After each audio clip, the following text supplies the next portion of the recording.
রাজধানীর রাস্তায় যানবাহনে অননুমোদিত ও অবৈধ স্টিকার ব্যবহার করা হচ্ছে বলে জানিয়েছেন ঢাকা মহানগর পুলিশের যুগ্ম কমিশনার এস মেহেদী হাসান।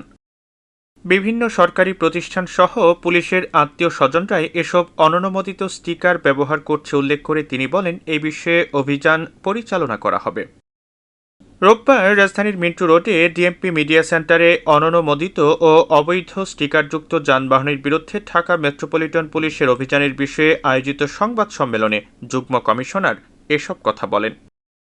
এ সময় যুগ্ম পুলিশ কমিশনার এস মেহেদী হাসান বলেন যে ঢাকার রাস্তায় বেশিরভাগ ক্ষেত্রে সরকারি অফিস, পুলিশ ও সাংবাদিকদের প্রতিষ্ঠানের নামে অননুমোদিত ও অবৈধ স্টিকারযুক্ত যানবাহন দেখা যাচ্ছে।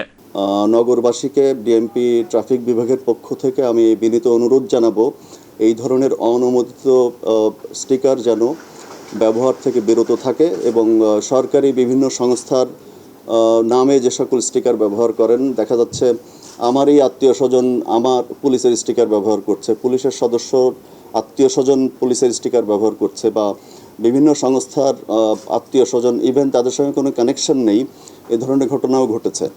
তো আমি বিনীতভাবে আবারও আবেদন জানাচ্ছি যে এই ধরনের স্টিকার ব্যবহার থেকে বিরত থাকার জন্য। এ সময় যুগ্ম কমিশনার বলেন, সরকারি বিভিন্ন মন্ত্রণালয়ের স্টিকার, পুলিশের স্টিকার, সাংবাদিকদের স্টিকার ব্যবহার করে তারা বিভিন্ন অপরাধমূলক কর্মকাণ্ডে লিপ্ত হচ্ছেন, অন্যায় করে পার পেয়ে যাচ্ছেন, আর এজন্যই অবৈধ স্টিকারযুক্ত যানবাহনের বিরুদ্ধে ব্যবস্থা নেওয়ার সিদ্ধান্ত নেওয়া হয়েছে। ডিটেকটিভ ব্রাঞ্চের এর আগের বিভিন্ন সময় বিভিন্ন অভিযানে বেশ কিছু অপরাধী এই অননুমোদিত স্টিকার ব্যবহার করে, লাইক পুলিশের স্টিকার ব্যবহার করত বা অন্যান্য যে কোনো জনগুরুত্বপূর্ণ সংস্থার স্টিকার ব্যবহার করে এই অপরাধগুলো চালিয়ে আসতো এবং সেই ধরনের কিছু নজিরও আমরা ইতিমধ্যে পেয়েছি, যে কারণে আমরা এই ধরনের অননুমোদিত স্টিকারের ব্যবহারের বিরুদ্ধে আমরা আইনের সর্বোচ্চ প্রয়োগ করছি।